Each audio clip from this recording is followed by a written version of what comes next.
अरे बिंदु, आज घर में बहुत काम है। आज तुझे स्कूल जाने की जरूरत नहीं है। लेकिन दादी, आज तो स्कूल में मेरा टेस्ट है। अरे एक दिन स्कूल नहीं जाएगी तो ऐसी कौन सी तेरी कलेक्टर की पढ़ाई छूट जाएगी। ऐसे भी मैं देख रही हूँ आजकल तो बड़ी भीड़ हो गई है। अपनी दादी की बातें सुनकर बिंदु नाराज हो जाती है। तभी उसकी माँ कहती है, अरे बिंदु, इतनी छोटी बात पे मुंह फुलाने की क्या जरूरत है। दादी बिल्कुल सही कह रही हैं। लड़कियों को तो घर के काम काज सीखना चाहिए। अरे बहू, रमेश के लाड़ प्यार ने इसे बिगाड़ रखा है। कम से कम तू तो मेरी बात समझती है।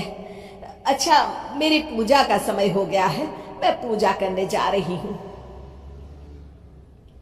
इतना कहकर रमेश की माँ वहां से चली जाती है। इस तरह बिंदु की दादी और माँ दोनों अक्सर उसे घर के कामों में ही उलझा कर रखते थे।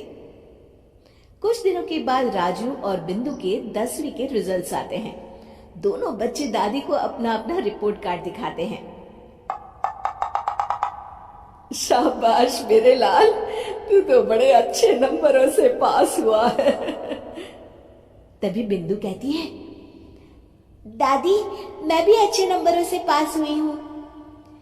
रमेश की माँ बिंदु को अनदेखा करते हुए कहती है, हाँ हाँ ठीक है, अभी यहाँ खड़ी क्या कर रही है, सुन लिया मैंने। जा जाकर मेरे लिए चाय बना कर लिया। बिंदु उदास होकर चाय बनाने किचन में चली जाती है। तभी राजू कहता है, दादी, मैं क्रिकेट के कोचिंग सेंटर में एडमिशन लेना चाहता हूँ। अरे वाह राजू बेटा, ये तो तूने बड़ी अच्छी बात कही। तू कल ही अपना एडमिशन करा ले, जितनी भी फीस होगी मैं दे दूंगी। अरे एक दिन मेरा पोता विराट कोहली बनेगा। इस तरह अक्सर रमेश की माँ अपनी पोती बिंदु के साथ दुर्व्यवहार करती थी।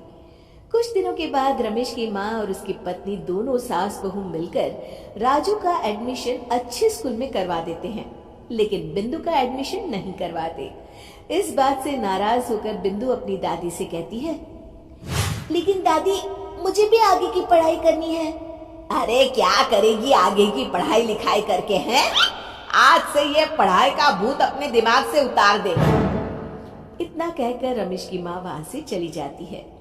उस दिन के बाद से बिंदु की पढ़ाई हमेशा के लिए छूट जाती है और उसकी दादी उससे घर के सारे काम करवाना शुरू कर देती है। इस तरह उसका सारा दिन घर के कामों में ही बीत जाता था। कुछ दिन बीत जाते हैं और एक दिन रमेश छुट्टियों पर घर आता है। बिंदु को घर के काम करते हुए देख उससे कहता है, अरे बिंदु बेटा, तुम स्कूल नहीं गई? पिताजी, दादी ने मेरा एडमिशन कराने से मना कर दिया है।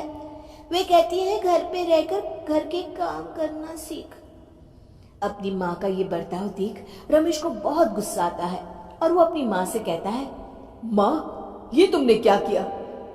आगे की पढ़ाई के लिए स्कूल में बिंदु का एडमिशन क्यों नहीं करवाया? अरे बेटा, लड़की जात है, ज्यादा पढ़ लिख कर क्या करेगी? वैसे भी शादी के बाद तो इसे घर के ही काम करने हैं ना। तुम किस जमाने में जी रही हो माँ? अगर कल्पना चावला के घर वाले भी तुम्हारी सोच के होते तो क्या वो पूरी दुनिया में हिंदुस्तान का नाम रोशन कर पाती? इसका स्कूल छुड़वाकर तुम इसका भविष्य बर्बाद कर रही हो, लेकिन मेरे रहते ऐसा नहीं होगा।